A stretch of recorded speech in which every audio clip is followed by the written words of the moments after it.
niweze kukaribisha kila mmoja wetu katika mafunzo yetu ya siku ya leo ambayo tunaendelea kupitia kwa kitabu ama waraka wa Waebrania.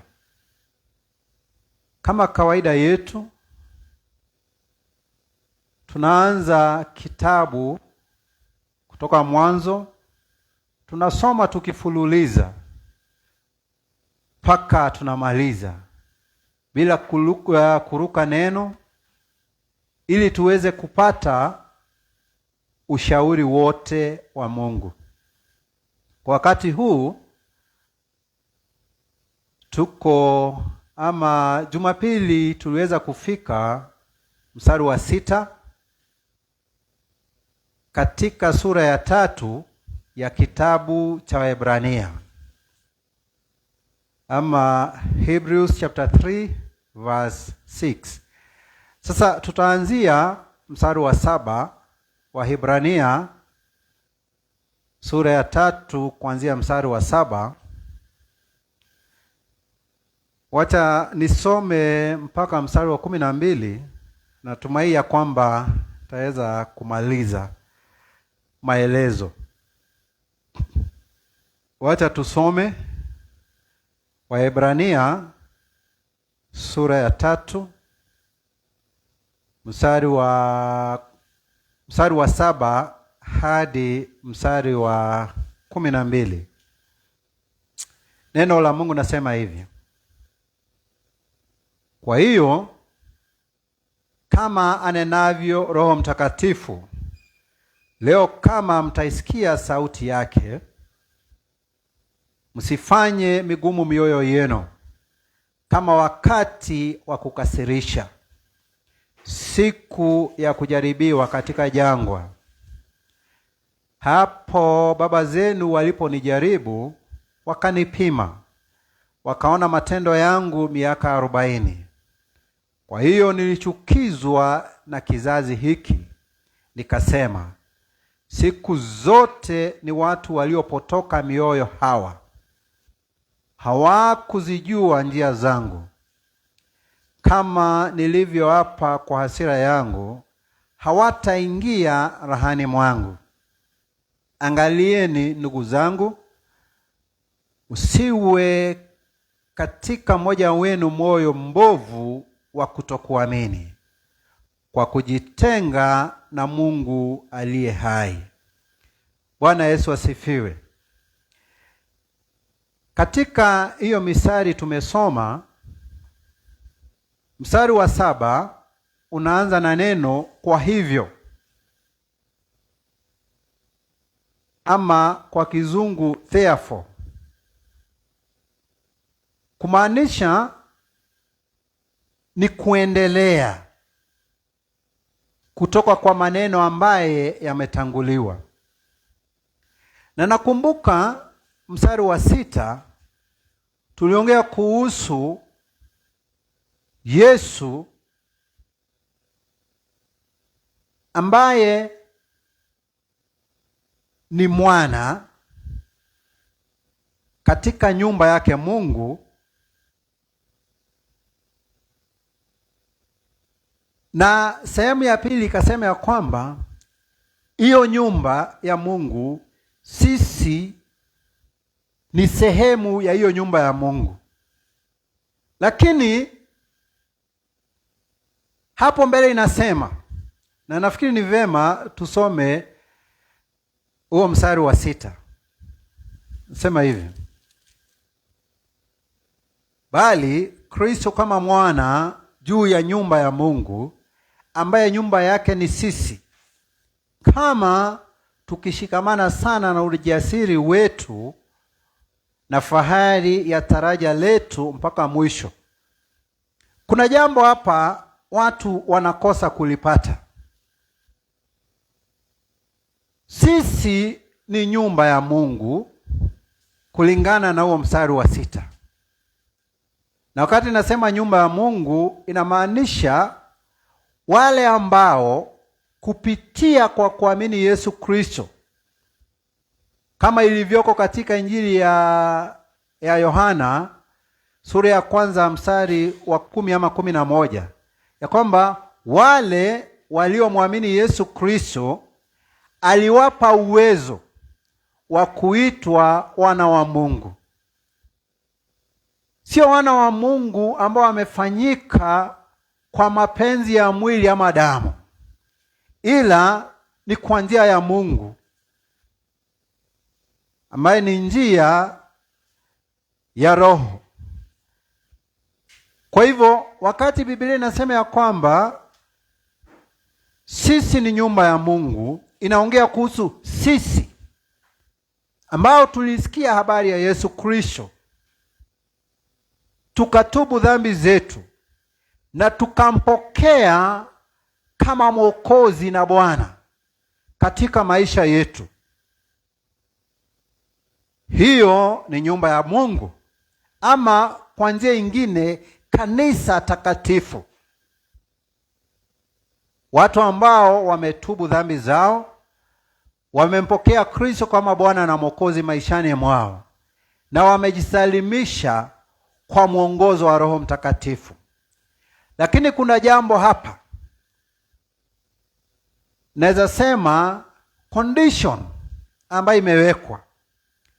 Sisi ni nyumba ya Mungu kama tutashikamana sana kwa ujasiri wetu na fahari ya taraja letu mpaka mwisho. Unajua kuna watu wanapenda kusema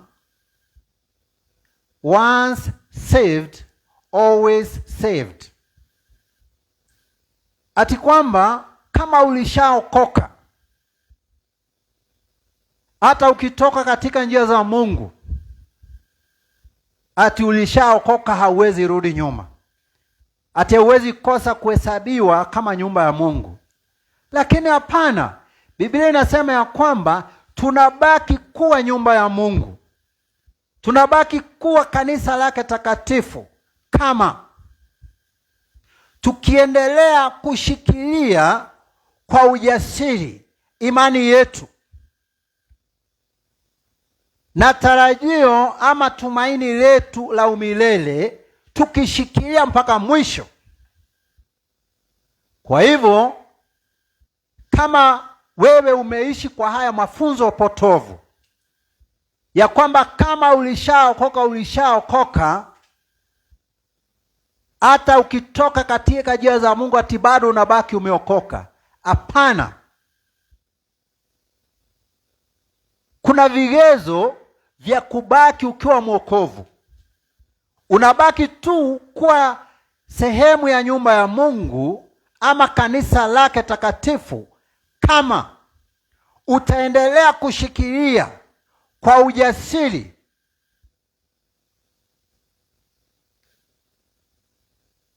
imani yako katika Kristo na tarajio ama tumaini letu la uzima wa milele mpaka tushikilie mpaka mwisho.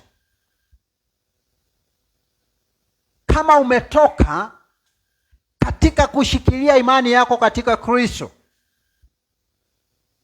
kama unaishi kama mtu ambaye amesahau tumaini ama tarajio la kuishi katika uwepo na utukufu wa Mungu milele na milele, rafiki yangu, ndugu yangu, dada yangu, wewe sio sehemu ya nyumba ya Mungu. Wewe sio sehemu ya kanisa takatifu la Mungu. Sababu lazima uendelee kushikilia imani. Lazima uendelee kushikilia tumaini la uzima wa milele. Lakini nashangaa, ni jambo la hofu sana, ya kwamba ukiangalia watu wengi ambao hata siku ya leo wamejumuika katika sehemu nyingi sana makanisani, hawaishi kama watu ambao wameshikilia imani yao katika Kristo. hawaishi kama watu ambao malengo yao yako katika tumaini la umilele.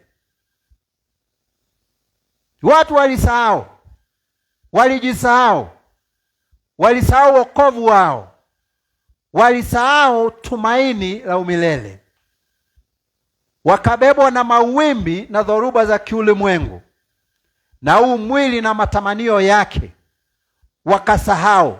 Ni kusema tu wanasema wako katika safari, lakini ukweli ni kuwa hawako katika safari. Kwa hivyo huo msemo ya kwamba ukishaokoka mara moja umeokoka milele ni uongo, ni mafunzo yaliyopotovu. Na ukisoma katika Biblia utaona sehemu nyingi sana tukiambiwa tuendelee katika imani, tushikilie imani yetu. Hata Yesu akinenea malaika, ndio malaika apelekee Yohana ujumbe alioandika katika kitabu cha Ufunuo. Mara mingi sana anasema ya kwamba watakaovumilia mpaka mwisho, watakaovumilia mpaka mwisho wataokoka. Kwa hivyo wokovu wa kweli sio jambo la wakati mmoja, ni jambo la kila wakati. Na kwa nini Paulo anapeana mfano wa wokovu na mwanajeshi ama askari? Kwa nini apeana mfano wa wokovu na mkimbiaji? Sababu askari ama mwanajeshi hawezi ingia katika vita na aseme basi nimeingia katika vita, nimeshinda, ninakaa. Askari ama mwanajeshi akiingia katika vita na akae, atulie, atosheke, hawezi toboa, atauawa ama ajeruhiwe na adui. Mkimbiaji pia hawezi ingia katika mbio,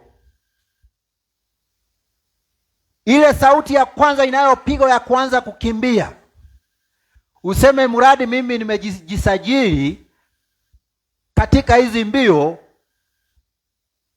nimetosheka, sina haja ya kukimbia. Hautamaliza hiyo mbio na hautatunukiwa. Mifano kama hiyo Paulo alikuwa anaipeana ili tuweze kujua safari ya wokovu, ama wokovu na imani yetu katika Kristo ni safari, ni jambo ambalo linaendelea, ni jambo la kila wakati, ni kung'ang'ana.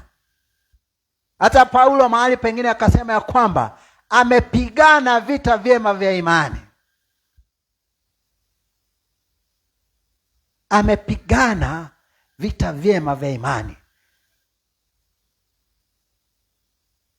na amemaliza mbio. Kwa hivyo wokovu wetu, imani yetu katika Kristo sio jambo la wakati mmoja, ni jambo la kila wakati, ni jambo ambalo linaendelea. Sasa ndio tukuje sasa mstari wa 7. Biblia inasema kwa hivyo, yani tukishajua ya kwamba sisi ni wana wa nyumba yake Mungu, na tutabaki kuwa wana wa nyumba yake Mungu kama tutaendelea kushikilia imani yetu katika Kristo na kushikilia tumaini letu la umilele. Tukishajua hivyo, sasa ndio tunaambiwa Roho Mtakatifu, kama Roho Mtakatifu anavyosema,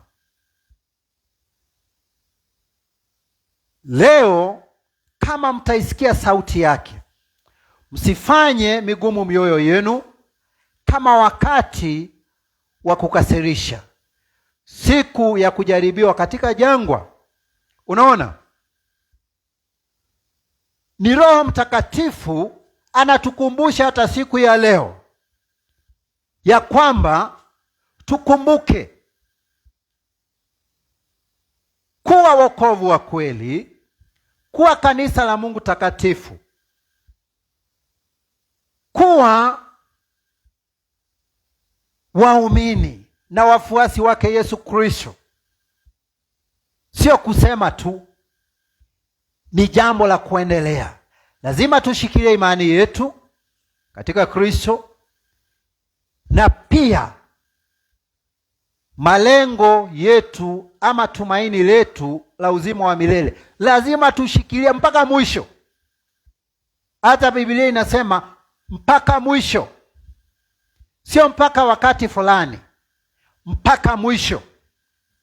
Sasa ndio mstari wa 7 tunaambiwa tukishajua hivyo ni kushikilia mpaka mwisho. Roho Mtakatifu sasa ananena, anatuongelesha, anatuambia leo, sababu leo ndio anatukumbusha. Leo ndio ananitumia nikukumbushe na nikwambie. Alafu anaendelea kusema ya kwamba wewe kama umesikia hii sauti yake Roho Mtakatifu, sauti yake Mungu, unaambiwa hivi: usifanye moyo wako kuwa mgumu. Usifanye moyo wako kuwa mgumu. Unajua hapa kufanya moyo kuwa mgumu ni kuwa Roho Mtakatifu ambaye ni Mungu, na hakuna jambo lolote ambalo limefichika mbele zake. Anajua ya kwamba watu wengi ambao wanajiita kanisa takatifu lake Mungu wamewachilia imani yao katika Kristo. Wamesahau tarajio ama tumaini la uzima wa milele. Wamesahau na wamewaachilia. Sasa ndio Roho Mtakatifu anatukumbusha na anatuambia kwamba tusifanye mioyo yetu ikuwe migumu. Yaani ni hivi, Mungu amekukumbusha ya kwamba hivyo ambavyo unaishi haifai. Umewachilia imani na umesahau tumaini la umilele. Na akisha kuonyesha makosa, anatarajia ukubali na urudi katika imani na katika tumaini la umilele. Sasa moyo mtu anakausha namna gani? Unaonyeshwa mahali umetoka katika njia za Mungu,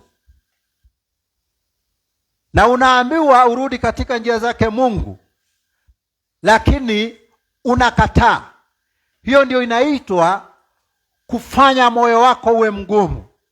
Sababu tunafaa kujisalimisha kwa mwongozo na mwelekezo wa neno lake Mungu. Kwa hivyo kama utasikia hii habari, uonyeshwe jinsi umetoka katika njia, na uonyeshwe kwamba haufai kutoka katika njia, unatakikana uendelee mpaka mwisho. Kwa hivyo jambo unalostahili kufanya ni kurudi katika njia. Lakini ukiamua kutorudi katika njia, umekausha moyo wako. Na ndo tunaambiwa tusifanye mioyo yetu kuwa migumu kwa urekebisho wa neno lake Mungu. Na tunapewa mfano kama wakati wa kukasirisha, siku ya kujaribiwa katika jangwa. Tuendelee mstari wa 9. Tuone ni mambo gani yaliyofanyika jangwani. Hapo baba zenu waliponijaribu, wakanipima, wakaona matendo yangu miaka 40. Tunapewa mfano wa wana Israeli walipokuwa katika safari ya kuelekea nchi ya ahadi. Na tunakumbuka katika kitabu cha Kutoka Mungu akiita mtumishi wake Musa, akamtuma Misri kwa Farao aende akakomboe watu wake, akiwaelekeza katika nchi ya ahadi. Na ukisoma utaona jinsi ambavyo hawa Waisraeli walivyokuwa wakikasirisha Mungu katika hiyo safari. Kuna wakati walitoka nchi ya Misri wakaelekea katika bahari ya Shamu,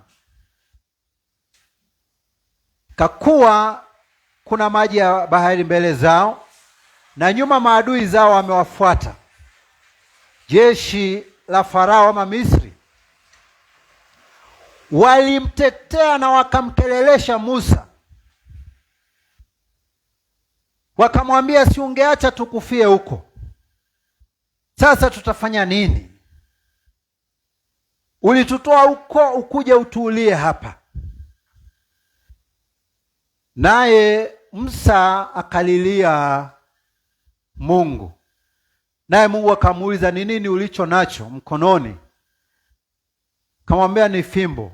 Akaambiwa inyoroshe katika bahari, juu ya bahari, na kukawa na njia, na wakaenda wakapata njia, wakapita, na majeshi wa Misri wakaangamizwa wote katika bahari ya Shamu. Na tuliona mahali pengine wakati Mungu aliwapea mana kutoka mbinguni, wakilalamika na kuteta wakisema, hii chakula haina ladha, afadhali hata ungetutoa Misri, mahali tulikuwa tunakula nyama na malenge. Hebu tafakari, hawa watu wamelilia Mungu sababu waliishi kama watumwa miaka mingi, wakiteswa na wasimamizi wao.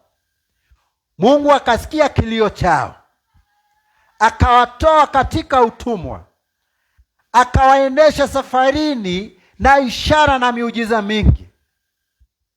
Lakini inafika mahali wanamkejeli Mungu, wanasema heri asingewatoa utumwani. Na wakati huo anawapea chakula kutoka mbinguni, mana.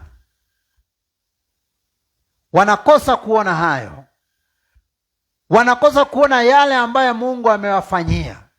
Wanasahau ahadi zake Mungu, wanaanza kutamani kurudi Misri, kurudi katika utumwa.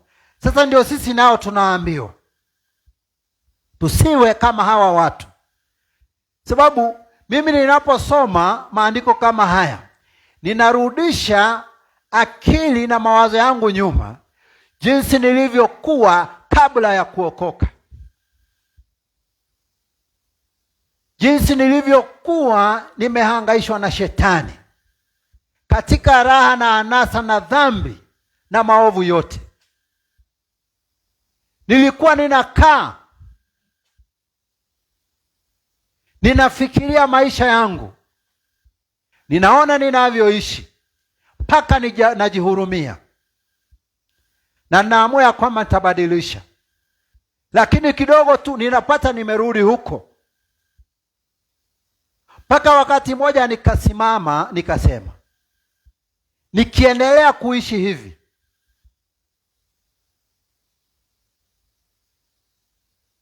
sioni kama nitaenda mbali.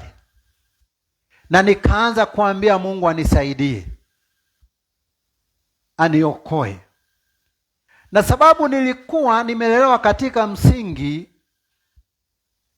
wa Kikristo, nilikuwa najua kuna hukumu ya Mungu ijayo, kuna jehanamu.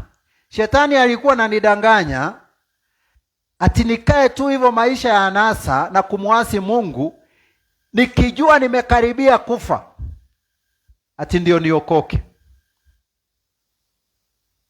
Lakini naye Mungu akakuja akanisaidia, nikaona jinsi watu wanavyokufa.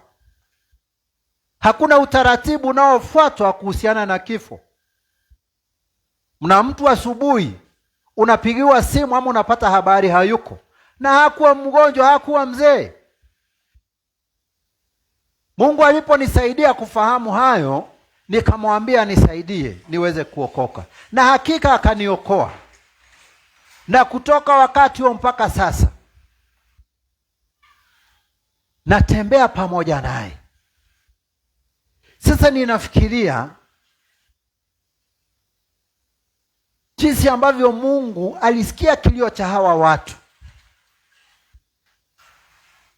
akawatumia mtumishi wake aende awakomboe, awapeleke katika nchi ya ahadi.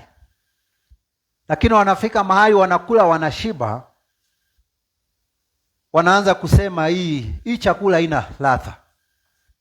Yaani Mungu amekusaidia, amekukomboa, amekupea baraka za kimbinguni,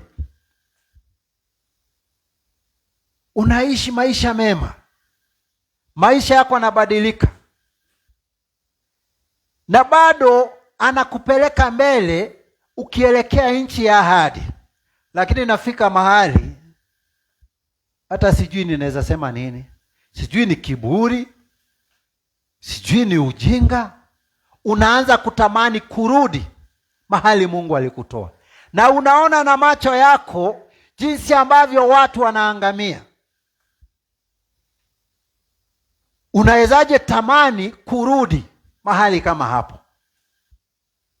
Na ndio sasa Mungu anasema ya kwamba hilo jambo lilifanya Mungu akasirike sana. Sababu mstari wa 9 inasema, hapo baba zenu waliponijaribu. Hapa Mungu anaongea kuhusu Waisraeli jangwani wakiwa katika safari ya kuelekea nchi ya ahadi, Kanaan, ambaye sasa ndio inaitwa Israeli.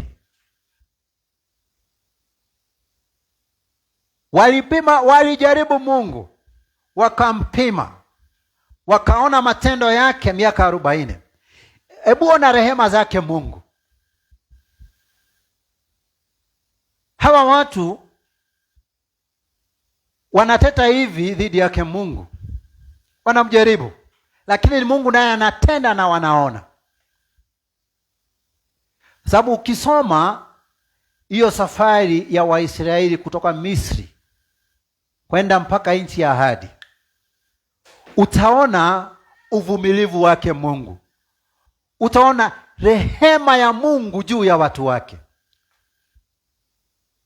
Wanafanywa hivi, wanafanya hivi, wanaambiwa hivi, wanafanya hivi. Na usisahau mpaka wakati Musa alienda mlima Sinai kupewa amri na Mungu, akiteremka chini alipata wametengeneza ndama ya dhahabu, wanaiabudu na kufanya mambo yaliyochukizwa mbele zake Mungu. Musa naye kwa ghadhabu akaangusha hizo amri, na Mungu naye baada, sababu anapenda watu wake, alikuja tena na akaandika amri zingine. Upendo, rehema na huruma ambazo Mungu ako nazo kwa watu wake, kwetu sisi. Kwa hivyo tunakumbushwa leo kupitia kwa mambo ambaye hawa watu walifanya. Watu ambao walilia Mungu awaokoe, akawaokoa, akawapeleka safari jangwani. Hata kuna mahali Mungu anauliza, hiyo miaka 40 jangwani, miguu yenu haikufura, manguo zenu hazikuisha na viatu vyenu? Hebu fikiria. Yaani Mungu anawaonyesha nguvu zake kila siku. Wamevaa manguo miaka 40 na haziishi. Wamevaa viatu miaka 40 jangwani, haviishi. na wanatembea hiyo safari yote na miguu yao haifuri. Miujiza yake Mungu, nguvu zake Mungu. Lakini licha ya hayo yote, walimpima Mungu, walimjaribu, hata kama wameona matendo yake. Mstari wa 10, Biblia inasema hivi: kwa hivyo nikachukizwa na kizazi hiki. Sasa akakasirishwa na wale wa Israeli, nikasema siku zote ni watu waliopotoka mioyo hawa, hawakuzijua njia zangu. Unaona, hilo jambo linakasirisha Mungu. Ati Mungu amekuokoa, ametembea na wewe safari, ukitoka kwa njia zake anakurudisha. Ukiwa na shaka anakusaidia kurudi katika imani. Ukianguka anakuinua. Hata ukiongea maneno ambaye ni kama ya kipumbavu tu, anakuvumilia. Na wewe unaendelea tu, unaendelea kupotoka kama hawa Waisraeli walivyopotoka, na unakosa kujua njia za Mungu. Na hawa watu wa Israeli sio ati hawakujua njia za Mungu. Ni vizuri niweze kueleza hapa. Si walielezewa? Si Musa alikuwa anaitwa na Mungu, anaenda anaambiwa enda ambia hawa watu. Naye Musa anashuka anawaambia, hivi ndivyo asemavyo Mungu Bwana. Kwa hivyo walisikia kwa masikio yao, lakini kwa mioyo yao wakaamua ya kwamba hawazijui. Yaani wakaamua ya kwamba hatuzitambui na hatutazifuata. Hivyo ndivyo inavyomaanisha ya kwamba hawakuzijua njia zake Mungu. Na hata siku zote ni watu waliopotoka mioyoni mwao, ndani ya mioyo yao. Licha ya kuwa wameelezewa njia na mapenzi yake Mungu ni hizi, ndani ya mioyo yao sio hivyo. Mungu akakasirishwa na hicho kizazi. Mstari wa 11, akaapa kwa hasira zake Mungu, hawataingia rahani mwangu. Unaona, tunaelezwa, tunakumbushwa kupitia kwa matukio yaliyopitia, kupitia kwa hawa watu ambao waliona ukombozi wake Mungu. Baada ya kumlilia, akawakomboa, akawatoa katika nchi ya utumwa na akawaelekeza katika nchi ya ahadi. Lakini naye wakaamua mioyoni mwao, hatutafuata njia zako Mungu. Licha ya kufanyiwa hayo, naye Mungu kwa hasira zake, sababu hilo ni jambo linalokasirisha Mungu, akaamua hawataingia rahani mwake. Biblia ya Kizungu anasema ya kwamba they shall not enter my rest. Na hapa ningependa tuweze kujua hii pumziko lake Mungu hapa inamaanisha nchi ya ahadi, Kanaani, kufika Kanaani. Na inatumika hivi, imeandikwa ya kwamba Mungu akasema ya kwamba hawatafika katika pumziko lake, sababu hapa tukiingia katika sura ya 4 tutaona Biblia ikiongea kuhusu pumziko aina 3. Ndio sasa hapa Mungu anaita nchi ya Kanaani pumziko lake. Na hakika ukiangalia ni pumziko, sababu ni watu ambao walikuwa utumwani, watu ambao waliishi kufanya kazi wakipigwa na kusimamiwa. Wametolewa katika kazi ya utumwa, wakaingia katika safari ya kuelekea nchi ya ahadi. Na unajua mtu aliye safarini anapumzika akifika mahali anapoenda. Kwa hivyo sasa hili pumziko lake Mungu ni lile ambalo alikuwa ameandalia. Wakitoka katika utumwa, waendelee katika safari ya kuelekea huko. Wakishafika nchi ya ahadi, Kanaani, waweze kupumzika mahali ambapo Mungu alikuwa ametayarishia. Sasa tunaendelea kuambiwa. Sasa sisi ndio tunaambiwa katika mstari wa 12. Tunaambiwa hivi: angalieni ndugu zangu, siwe katika mmoja wenu moyo mbovu wa kutoamini, kwa kujitenga na Mungu aliye hai. Meona? Tunaambiwa hivi, baada ya kuelezewa jinsi ambavyo Waisraeli walimuasi Mungu, licha ya kumpima na kumjaribu na Mungu kuonyesha matendo yake miaka 40. Mungu akakasirika nao na akasema, wale ambao walitoka nchi ya ahadi wakiwa ni watu ambao wanaelewa.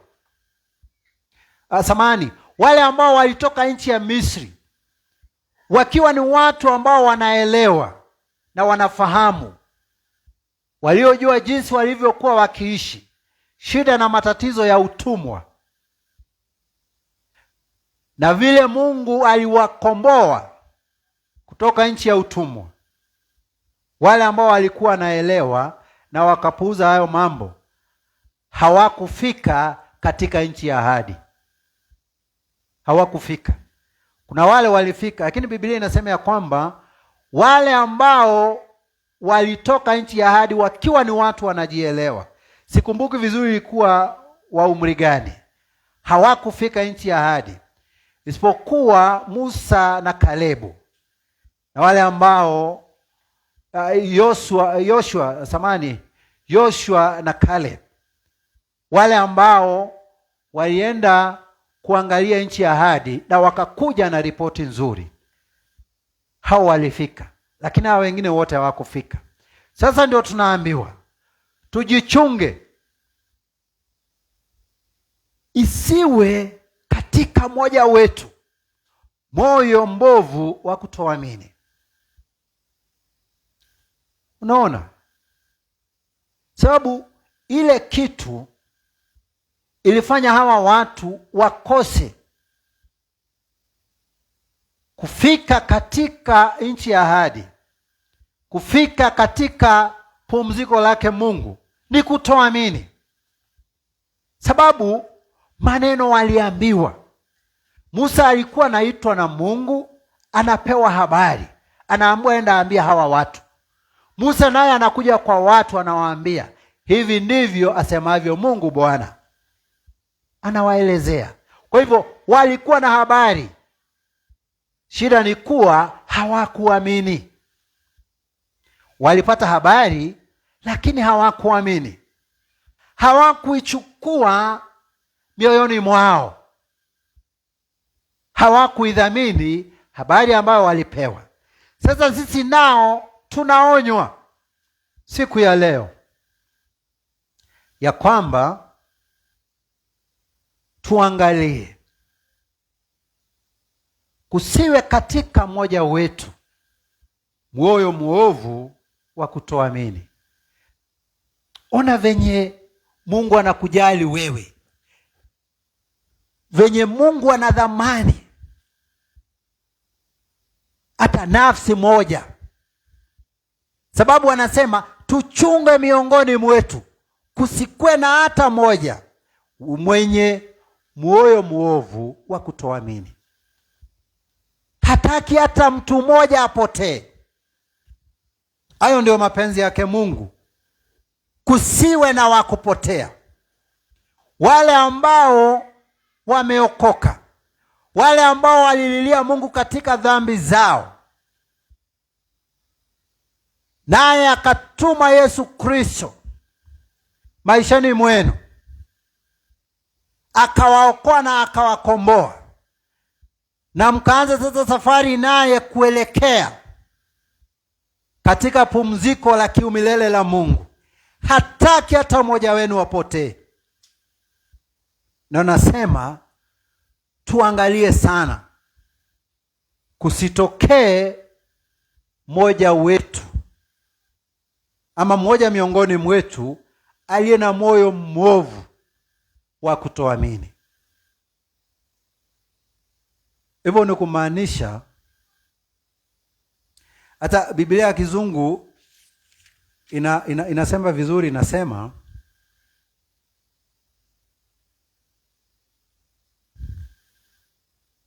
take heed, brethren, lest there be in any of you an evil heart of unbelief. Unaona hivyo? Kwa hivyo yule mtu ambaye alishaokoka na akamjua Mungu na akaona matendo yake Mungu na akaona hatua ambazo Mungu amempeleka, wakati ataanza kuwa na shaka kuhusu huyu Mungu, Mungu akiangalia anaona huo ni uovu. Hivyo ni uovu kuanza kuwa na shaka na neno lake Mungu, kuanza kuwa na shaka na ahadi zake Mungu. Na tunaambiwa ya kwamba tuchunge. Mimi naambiwa nichunge, wewe unaambiwa uchunge, usiwe mtu aliye na moyo mwovu wa kutoamini. Kutoamini, habari ambaye tulisikia kutoka kwa Kristo. Kutoamini ahadi ambazo tumepewa katika Kristo.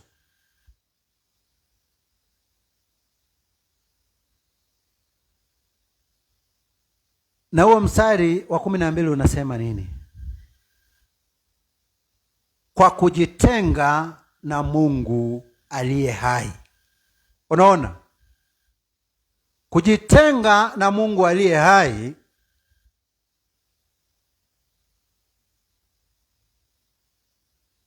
ni kuonyesha ya kwamba tuko na moyo mwovu wa kutoamini. Na vile vile